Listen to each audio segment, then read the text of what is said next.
Alain Cuccaroni, vous venez de procéder pour RFF, Voilà. Réseau Ferré de France, à l'achat de 257 hectares de forêt déodacienne. Qu'est-ce que vous allez en faire?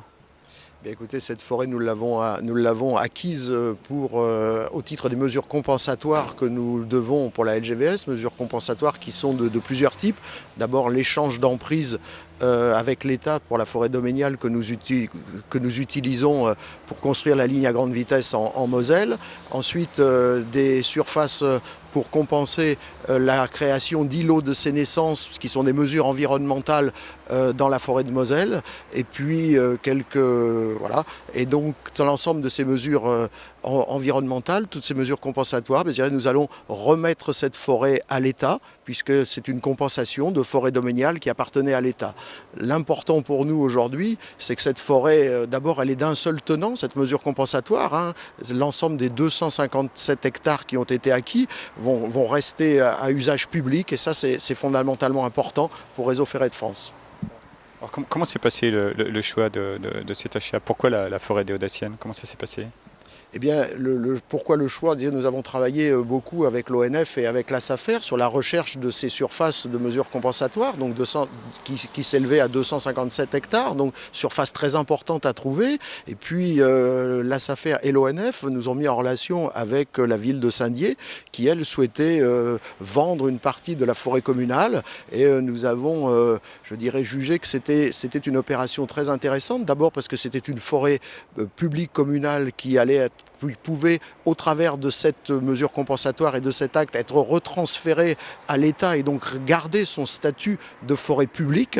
Et ensuite, c'était une compensation que l'on pouvait faire d'un seul tenant, c'est-à-dire l'opération qui a été réalisée est plus riche que d'avoir réalisé ces 257 hectares en plusieurs parcelles que l'on aurait données à l'État. Donc là, vous venez de signer un chèque de 2,5 millions d'euros pour la ville de Saint-Dié-des-Vosges, et instantanément, ensuite, vous avez redonné cette forêt gracieusement à l'État. Voilà, tout à fait. Donc nous sommes acquittés de l'achat auprès de la ville de Saint-Dié pour cette forêt, et nous nous sommes acquittés également des compensations que nous devions à l'État pour le prélèvement d'emprise que l'on avait réalisé en Moselle, et donc nous avons remis ces forêts à l'État. Quelles sont les caractéristiques de cette forêt? Quel bois il pousse? Alors c'est une forêt qui, vous l'avez dit, fait un peu plus de 250 hectares, qui est directement enclavée dans un massif forestier public, un petit peu privé aussi, mais majoritairement public.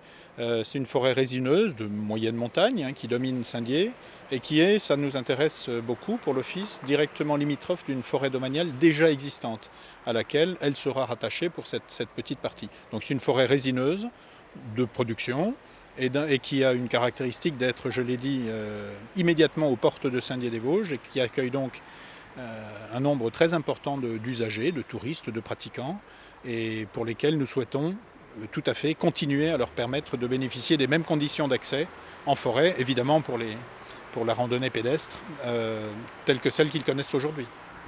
Un mot, Étienne Sen, sur la présence de l'ONF ici à Saint-Dié-des-Vosges. Vous possédez combien d'hectares de forêt?